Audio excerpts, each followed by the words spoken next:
A recent dissertation has argued that Samuel Rutherford is the first Reformed guy to articulate the doctrine of the covenant of redemption. He's a thoughtful character, and this is not the first book that he wrote. In fact, it was published after his lifetime. But we're beginning the series with this book because it introduces the widest number of theological topics all in one volume. Yeah, and the title here is Arminianism, a systematic and theological response. And what's interesting is if people know much or something about Arminianism, they may think of the 5 points of Calvinism in response to Arminianism. And what's interesting here is the table of contents here on responses to Arianism. Yeah. There are 20 chapters here, not counting appendices. And so I see here the sacred scriptures, God, election, reprobation, the state of the first man, original sin, the state of fallen man, the state of grace, universal redemption, covenant of grace, the process of conversion, the sinner's justification, the perseverance of the saints, certainty of salvation, the church and her marks, ministers of the word, synods, sacraments and church discipline, the magistrate, and then the 20th chapter is the soul and the resurrection of the body. Many more than just 5 points. Yeah, so Rutherford does something really important in this volume. The Arminians who presented their remonstrance in 1610, their protest for the way they've been treated, their statement of where they disagree with the Reformed, offer 4 points of disagreement with the Reformed confessions and a question. The question is about perseverance and whether someone can lose their salvation. So 4 points and a question. They effectively, with this document, control the narrative. It's a brilliant move.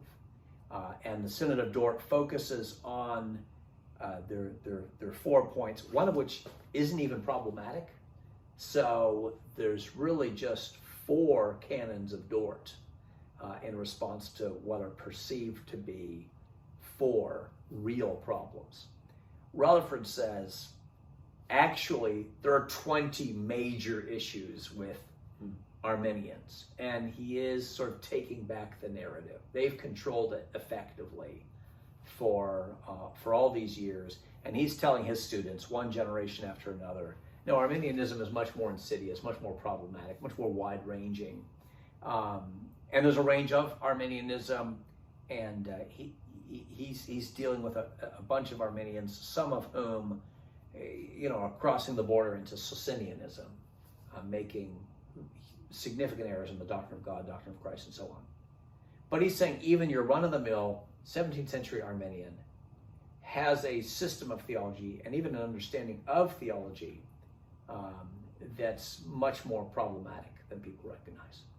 And so if readers pick up this book, they're going to get, and this is lengthy, this is 700 pages or more. Yeah. And they're going to get, is this like a systematic theology from Rutherford? It's as close as we get. So this is it's Rutherford dealing systematically with 20 topics.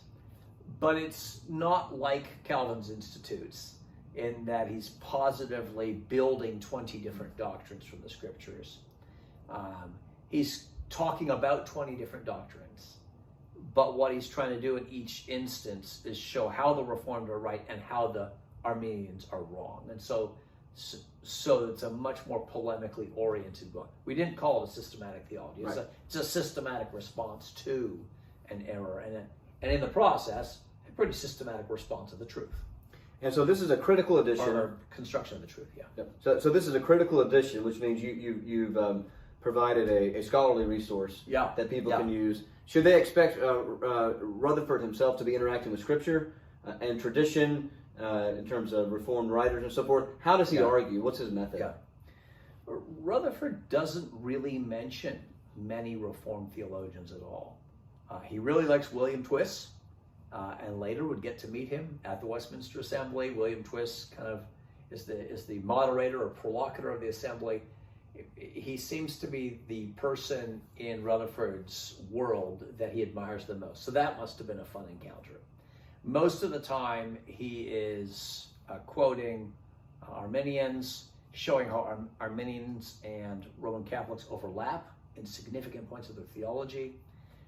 And he's trying to demonstrate not just they're wrong about particular doctrines, but that their errors rise from misunderstandings of key texts.